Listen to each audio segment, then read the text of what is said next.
Today we'll discuss about the examination of the tongue. So let's discuss. So if the examiner will ask how will you examine the tongue, then you will ask to the patient to show the tongue by protruding it outside the oral cavity. You will ask to show the tongue by protruding it outside the oral cavity. If the patient is unable to do so, then you should think of one condition known as if the patient is having the short frenum. Short frenum, which is also termed as the tongue tie or ankyloglossia. Tongue tie or ankyloglossia. You can note this down. You will ask the patient to show the tongue by protruding it outside. He will not be able to do if there is tongue tie or ankyloglossia or short frenum will be there. Then you will also see the malignancy of the tongue, and also in bilateral paralysis of the tongue, that is the 12th nerve palsy, the patient is unable to protrude the tongue outside. In tongue tie, in malignancies, and in paralysis, if there is 12th nerve palsy, the patient cannot protrude the tongue outside. So this you have to know. Then if there is sluggish and slow protrusion, you can see in mental retardation. Slow and sluggish protrusion, slow and sluggish protrusion, it is seen in if the patient is having mental retardation. So this you can confirm by asking the patient to protrude the tongue. Then about the movement of the tongue, there will be one condition which is known the trombone tongue. What is trombone tongue? Trombone tongue, there is rapid forward and backward movement of the tongue, is characteristic of generalized paralysis of insane and may also be seen in Parkinson disease. There is rapid forward and backward movement of the tongue. There is rapid forward and backward movement of the tongue seen in generalized paralysis of the insane and sometimes in Parkinson disease. So this is trombone tongue. Then you will ask the patient to protrude the tongue. The patient protrudes it momentarily and takes it back within the oral cavity instantaneously. This is lizard tongue. First tongue was the trombone tongue, where there is rapid forward and rapid backward movement of the tongue, which is the characteristically seen in GPI and Parkinson disease. While if the patient is producing the tongue momentarily and takes it back within the oral cavity instantaneously, that is the lizard tongue, which is seen in the rheumatic chorea, and it is called as the jack in the box tongue. Jack in the box tongue. Jack in box. There is instantaneously tongue is taken back in the oral cavity. It is called as the jack in the box tongue, seen in rheumatic chorea. It is also called as the lizard tongue. So we have discussed one the trombone tongue, then the jack in the box tongue, that is the lizard tongue in rheumatic chorea. Then we'll discuss then chewing tongue seen in athetosis. Chewing tongue seen in athetosis, and it is seen as if the patient is chewing something. That is called a chewing tongue seen in athetosis. Then one more, there is irregular and continuous rotatory movements of the tongue may be seen in extrapyramidal syndromes like dyskinesias induced by the drugs like phenothiazone, metoclopramide, levodopa. There is irregular and continual rotatory movements of the tongue seen in extrapyramidal syndromes induced by the drugs like metoclopramide and levodopa. So we have discussed chewing tongue seen in athetosis. There is chewing movement of the tongue. Then we are discussing about the irregular and rotatory movements of the tongue seen in extrapyramidal disorders. Then rolling movements of the tongue are found in cretins, mongols, and as a part of the ticks. So we have discussed about the irregular and rotatory movements of the tongue. Now we are discussing about the rolling tongue, rolling movements of the tongue we find in the cretins, we find in the cretins, Mongols, and as a part of the ticks, this is the rolling tongue. Then ask the patient to protrude the tongue out of the oral cavity and look for fine tremors characteristically found in anxiety, neurosis, thyrotoxicosis, and chronic alcoholism. You will ask the patient to protrude the tongue and look for the fine tremors in the tongue, which is seen in anxiety. Now you will see the fine tremors, which we see in anxiety, thyrotoxicosis, thyrotoxicosis, and in alcoholism. So fine tremor you will see in anxiety, thyrotoxicosis, and alcoholism. Then ask the patient to keep the tongue relaxed in the floor of the mouth and look for fasciculations. You have to see fasciculations while the tongue is within the oral cavity. Fasciculations you will see in the tongue. It is seen in motor neuron disease. Fasciculations is seen in motor neuron disease, bulbar palsy. Bulbar palsy. You will find the fasciculations in motor neuron disease, bulbar palsy, and element type palsy of 12th nerve. 12th nerve element type palsy, you will find the fasciculations. But you have to see the fasciculations when the tongue is inside the oral cavity. So fasciculation in the tongue you will see in motor neuron disease, bulbar palsy, 12th nerve, lower motor neuron type palsy.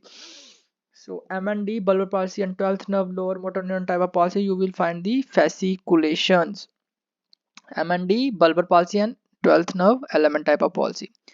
Then you will observe for any lingual myoclonus with palatal myoclonus, lingual myoclonus, forced deviation of the tongue as a part of the focal seizure and tics and habit spasm.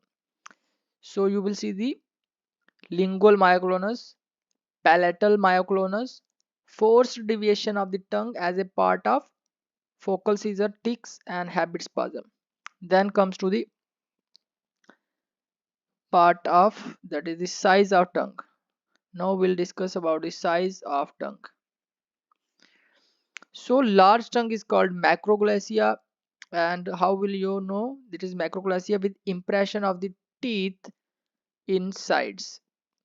And what are the condition where you will get the macroglossia? This is important question. What are the condition you get the macroglossia? You will get in acromegaly, myxedema, acromegaly. You will get in myxedema, and you will also get it in amyloidosis. Amyloidosis. Then other condition like cretinism, Down syndrome, mucopolysaccharidosis like Hurler syndrome, hemangioma, lymphangioma of the tongue, then von Gerold disease, glycogen storage disease, angioneurotic edema.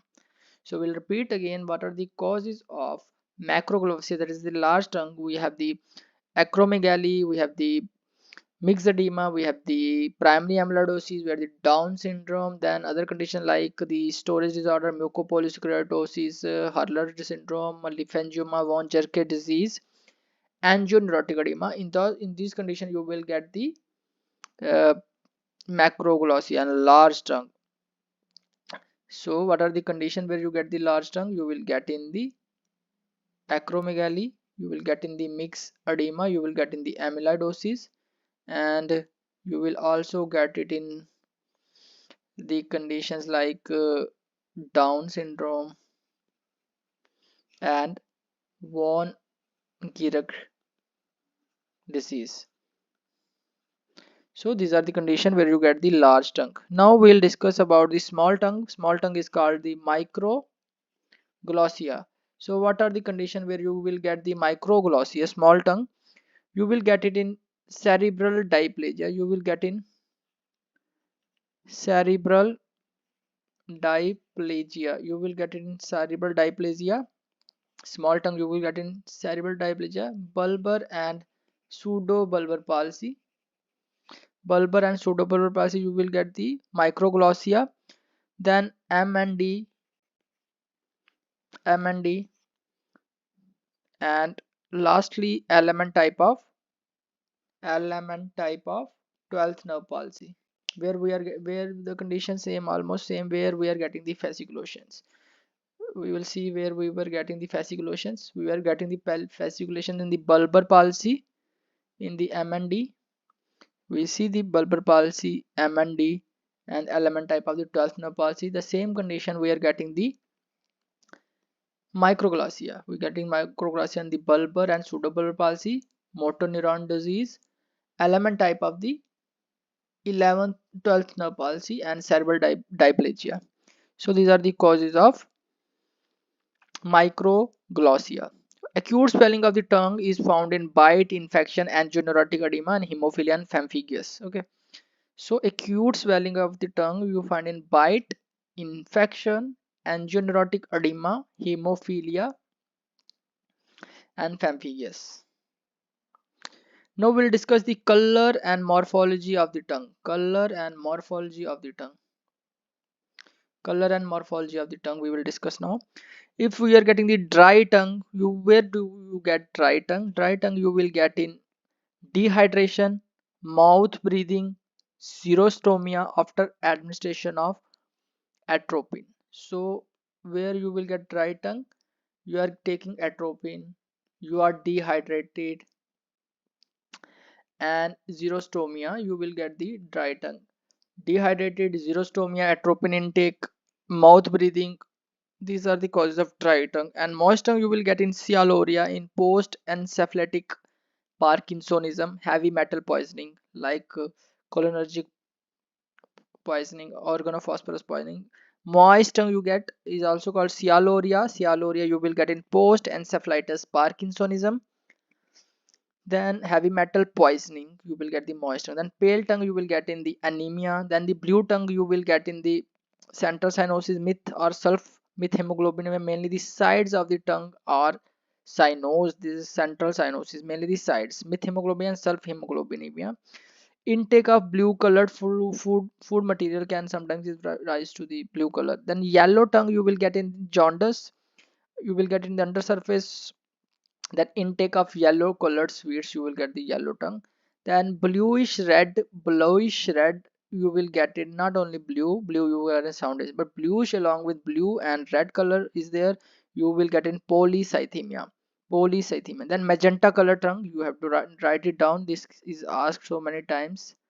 Magenta color tongue you will get it in riboflavin deficiency. Magenta color tongue you will get in riboflavin deficiency. Magenta color tongue you will get in riboflavin deficiency. Then black tongue you will get after the injection of bismuth, licorice, like licorice, licorice, charcoal addition disease. So where do you get black tongue? Bismuth, licorice, charcoal addition disease. Black tongue, bismuth, we say black you will get in bismuth, charcoal, black you will get in bismuth, charcoal, you will get in bismuth, charcoal. Then you will get in addition disease also, black color tongue addition disease, and licorice. These are the condition where you get the black tongue: bismuth, charcoal addition, licorice. Then blotting paper like pallor tongue you will get with black pigmentation in the margin, seen in the hookworm infestation. In hookworm infestation you will get blotting paper like pale skin, seen in the hookworm infestation. So blotting paper like pallor, blotting paper like pallor with black pigmentation at the margin, seen in hookworm infestation. Then white or gray coating or furred tongue, the term used is the furred, furred tongue you will get in the smoking, chronic debility, acute tonsillitis, sore throat. Fur is common in heavy smokers. Fur is common in heavy smokers. This fur is common in heavy smokers. So fur tongue is also called gray coating or white tongue. White or gray coating or fur tongue you get in smoking, acute tonsillitis, sore throat. Then bald tongue, there is total loss of atrophy of the papilla and is classically seen in pellagra, pernicious anemia, iron deficiency anemia, tropical sprue, syphilis. So there is atrophy of the papilla. Bald tongue, where you will get the bald tongue, you will get the bald tongue. There is atrophy of the papilla. Bald tongue you will see in pellagra, you will see in pellagra, then you will see in pernicious anemia, then iron deficiency anemia, tropical sprue, syphilis. Syphilis. So where you get the ball tongue, pellagra, pernicious anemia, PP pellagra, pernicious anemia, then SS sprue and syphilis, then iron deficiency anemia. So these are the conditions where you get the bald tongue, bald tongue, bald tongue. Then raw beefy tongue. This is also very important. Raw beefy tongue. Raw beefy tongue. Raw beefy tongue. Raw beefy tongue you will get it in. Raw beefy tongue is the red, swollen and painful tongue you will see in pellagra and B12 deficiency. Pellagra and B12 deficiency, you will get the raw beefy tongue, raw beefy tongue, raw beefy tongue, pellagra and B12 deficiency. Then angry looking tongue you will get in the typhoid fever. There is central coating with the red tip and margins. There is central coating with the red tip and margin. There is central coating with the red tip and margin. That is your angry looking tongue. That is your angry looking tongue. Then I will discuss some other tongues like black hairy tongue, patchy blackening produced due to the failure of keratin layer of the filiform papilla to desequate normally. It is found in staining by tobacco, food, chromogenic organism, fungal infection after the use of penicillin tetracycline. So black hairy tongue, where do you get? You will get in tobacco intake, after food, after chromogenic organism, fungal infection, after the use of penicillin tetracycline, you will get black hairy tongue. So tobacco ले लिया, कुछ ऐसा food खा लिया, कुछ infection हो गया fungal, after penicillin या after tetracycline, you will get the black hairy tongue. Then geographic tongue. Geographic tongue. Geographic tongue. This is also important. Geographic tongue. It is the denuded red patches wandering or migrating. Denuded red patches wandering. Denuded red patches wandering. These are the denuded red patches wandering or migrating, looking like the boundaries of a country map across the surface of the tongue due to rapid loss and regrowth of the filiform papilla. There is rapid loss and regrowth of the filiform papilla, so you get the denuded red spots. The pattern changes within few days. It is an asymptomatic inflammatory condition, and though looks odd, it has no clinical significance. So the important thing you have to note it down, that geographic tongue has no clinical significance. No clinical significance. It has no clinical significance. It is an asymptomatic inflammatory condition, has no clinical significance. Then we have the strawberry tongue or the raspberry tongue. There is hypertrophy of the fungiform papilla with changes in the filiform papilla and is seen in scarlet fever. It is seen in scarlet fever. The tongue looks red with papillae standing out as white dots. The tongue looks red with papillae standing as white dots. Seen in scarlet fever. This is important. Note it down. Strawberry tongue. So how does it look? The tongue looks red The tongue's lag with the tongue looks red with the white spot appearing as the papilla. So this is strawberry tongue, seen classically in scarlet fever. Scarlet fever में मिलती है scarlet fever. Then scrotal tongue, there is deep horizontal fissure in the tongue where debris may collect, usually inherited and is of no clinical significance. Scrotal tongue has no clinical significance, just like geographic tongue. Then median rhomboid glossitis is lozenge-shaped denuded area in the middle of the tongue posteriorly. Lozenge-shaped denuded area in the middle of the tongue posteriorly. It is a congenital abnormality and should be differentiated from the carcinoma of the tongue as it feels nodular. Median rhomboid glossitis. Then white patches on the tongue due to thrush. Moniliasis due to immunosuppressive therapy in diabetes and AIDS due to thrush. White patches on the tongue can be seen in diabetes, can be seen in AIDS, or it can be due to thrush, yeah, fungal infection, leukoplakia, chronic superficial glossitis. So white patches could be due to the moniliasis, due to immunosuppressive therapy, diabetes, AIDS. Due to thrush, it is mostly the white patches on the tongue. Fungal infection, we can suspect if there is white patches on the tongue, then leukoplakia, chronic superficial glossitis. Then ulcers in the tongue, ophthalmos ulcer can occur in the tongue, then frenulal ulcer, tuberculous ulcer in the dorsum, malignant ulcer anywhere in the tongue, snail track ulcer in the dorsum and secondary syphilis, ulcers due to lichen planus, ulcers at the margins by ill-fitted dentures, then ulcers from Behçet disease, mimicking ophthalmos ulcer may be present.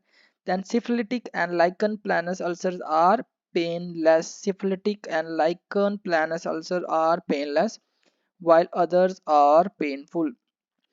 Tuberculous ulcer seen in the dorsum, malignant ulcer anywhere in the tongue. Then bite mark in the tongue, accidental bite during eating or after convulsions, you can see. Then spastic tongue with pointed tip without any fasciculation is seen in pseudobulbar palsy. So this is important, write it down. Spastic tongue, you will get it in pseudobulbar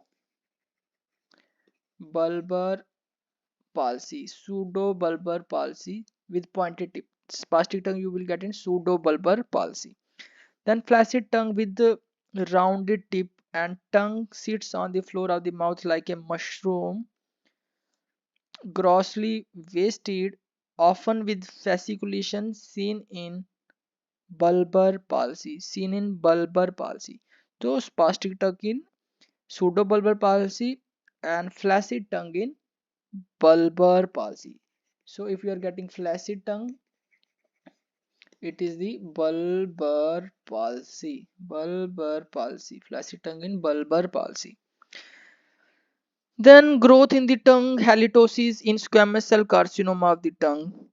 Growth with halitosis is squamous cell carcinoma of the tongue. Then mushroom like tongue, sore tongue with white slope seen in corrosive poisoning. Then horny tongue, crocodile tongue, tongue with cornification of the mucosa. Then dry red tongue with atrophy of the papilla and fissure, parchment like tongue seen in Sjogren syndrome. Dry red tongue with atrophy.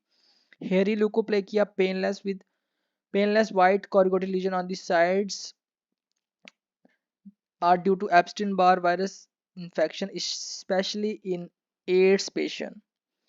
These are this is important. Hairy leukoplakia is important. What is hairy leukoplakia? Hairy leukoplakia is painless corrugated lesion. They are painless and they are corrugated lesion. Painless corrugated lesion. Painless and corrugated lesion on the sides of tongue due to which infection? Epstein-Barr virus infection seen in AIDS. Hairy leukoplakia is because of the Epstein-Barr virus seen in AIDS. There is corrugated lesions on the sides of the tongue. These are painless. Then deviation of the tongue. Now comes to another top question on tongue. Deviation of the tongue. Deviation. In ask the patient to protrude his tongue. In if the patient protrude his tongue and if the patient is having UMN type of 12th nerve cranial palsy, the eye will deviate to the opposite side. If it is UMN type of 12th nerve palsy, UMN 12th, the eye will go opposite side. And if it is LMN 12th, the eye will go to the same side. So same side, it is LMN, LMN, LMN. Same side, it means LMN. Same side, LMN 12th nerve palsy, as you ask the patient to protrude the tongue and you will see the deviation. If the patient protrudes the tongue and deviates occur on the same side towards the lesion, that is the LMN type, and if the tongue on protruding the tongue deviates to the opposite side in a case of UMN type of lesion. Then power of the tongue. For checking the power, we ask the patient to move the tongue inside the oral cavity at random and to press the cheek with the tongue and press the cheeks with the tongue when the resistance is applied in the cheek from the outside by the examiner. So suppose this is the mouth and he will move his tongue like this and this, and the examiner will apply pressure from outside. So in this way you can check the power of the tongue. Then we will discuss about the taste sensation for the tongue. Taste sensation of anterior two-thirds of the tongue is carried by the facial nerve, and that of the posterior one-third of the tongue is carried by the glossopharyngeal nerve. Sugar or saccharine, common salt, vinegar, quinine are used to test the primary taste sensation like sweet, salt, sour, and bitter respectively. For sweet, you will use the sugar or saccharine. For sweet, you will use the sugar or saccharine. For salt, you will use the common salt. For sour, you will use the vinegar. And for bitter taste, for sour, you will use the vinegar. And for sour taste, you will use the vinegar. And for bitter taste, you will use the quinine. For bitter taste, you will use the quinine. For sour taste, you will use the vinegar. Then sensations perceived by the tongue are sweet at the tip, sour at the margins, and bitter at the back. And salt is perceived by any part of the tongue. So I repeat, if this is the tongue I am drawing, sweet taste you will get at the tip. At the tip you will get the sweet taste, and at the margins you will get the sour taste, and at the back you will get the back, B for bitter taste at the back. Sweet taste at the tip, sour taste at the sides, and bitter taste at the back, while salt could be perceived anywhere inside in the tongue. Loss of taste sensation is called agousia. Loss of taste sensation is agousia and may result from lesion in any part of the peripheral and the central nervous system pathway of the taste fiber. So the loss of taste sensation is agousia. It can occur because of the lesion anywhere in the central and the peripheral nervous system, that is the agousia. Then directly ask the patient to for recent loss of taste or any abnormal taste sensation. Now to test the taste sensation, ask the patient to close his eyes, hold the tongue with a swab and wipe off the saliva. And now put the substance on the anterior two-thirds of the protruded tongue on each side in turn. Ask him to identify the substance. Each time the mouth is washed and a new substance is applied. Bitter sensation is tested last. Disorders of taste sensation are due to lesion in the seventh and ninth cranial nerves, inability to appreciate the flavors, diseases of the nasal mucosa. Inability to appreciate the flavors, these are the diseases of the nasal mucosa. And aura phase of the epilepsy, inability to appreciate the flavors. Now, what is halitosis? They can ask what is halitosis. This is malodorous breath. Halitosis, the common causes of poor oral hygiene, bad oral hygiene. Smoking can cause halitosis. Decomposed food debris collected in between the teeth, stomatitis, gingivitis, caries tooth, sinusitis, atrophic rhinitis, any tumor of nasal passage, carcinoma of the tongue, bronchiectasis, lung abscess, diabetic ketoacidosis, Swedish hepatic like dead mouse, renal failure, fishy ammonical, then gastrocolic fistula, intestinal obstruction. So you have to remember here certain conditions where you get the halitosis. Halitosis. What type of taste you get in halitosis? You get in DKA. You will get the sweetest halitosis, Swedish Swedish halitosis in diabetic ketoacidosis. Then in lung abscess, you will get often foetid foetid smell, halitosis. Then in hepatic like that of a dead mouse, Fetor hepaticus in liver diseases or hepatic diseases, you will get the smell halitosis like that of a dead mouse. Sweet in case of the diabetic ketoacidosis. In lung abscess, you will get the foetid. In the hepatic disorder, you will get the that of the dead mouse. In renal failure, you will get the fishy ammonical. In renal failure, you will get the fishy ammonical halitosis. Fishy ammonical halitosis. Besides this, there are other causes of halitosis like decomposed food debris, poor oral hygiene, smoking, stomatitis, gingivitis, caries, sinusitis, atrophic rhinitis, tumor of the nasal passage, carcinoma of the tongue, bronchiectasis. So these are the causes of malodorous breath, that is the halitosis. Then Sialoria is also called as the pitylism. Sialoria is also called the pitylism. So Pythylism. Pythyalism.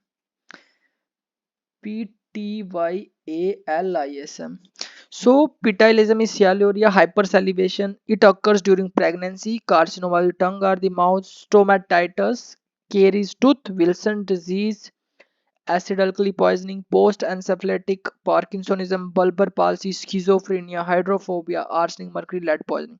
So there are so many conditions where you will get this hypersalivation. You are getting in pregnancy, you are getting in carcinoma of the tongue, mouth, stomatitis. You will getting in stomatitis also. You will getting in caries tooth. Pregnancy, remember pregnancy में सियालोरिया होता है. Acid alkali poisoning, you get the sialoria. Acid alkali poisoning, you will get the sialoria. Post encephalitic Parkinsonism, bulbar palsy, schizophrenia, hydrophobia, arsenic, mercury, lead poisoning.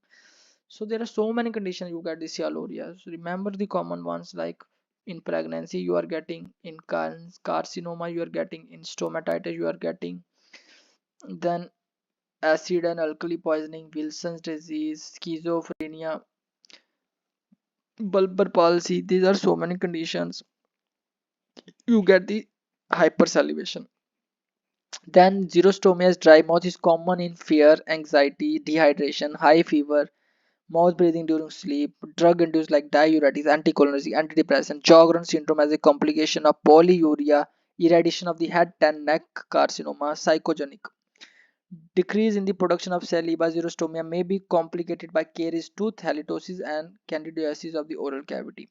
So, what are the causes of dry mouth? Dry mouth is called the xerostomia. You will get in various dehydrated conditions, anxieties, fear, mouth breathing, then drugs like diuretics, anticholinergic, antidepressant, Sjogren's syndrome, very important, Sjogren's syndrome. Then irradiation of the head and neck, carcinoma, radiotherapy. Then pigmented lesions within the oral cavity are seen in Addison disease, Peutz-Jeghers syndrome, hemochromatosis, melanoma, chronic lead poisoning, blue line or Butonian line in the gum.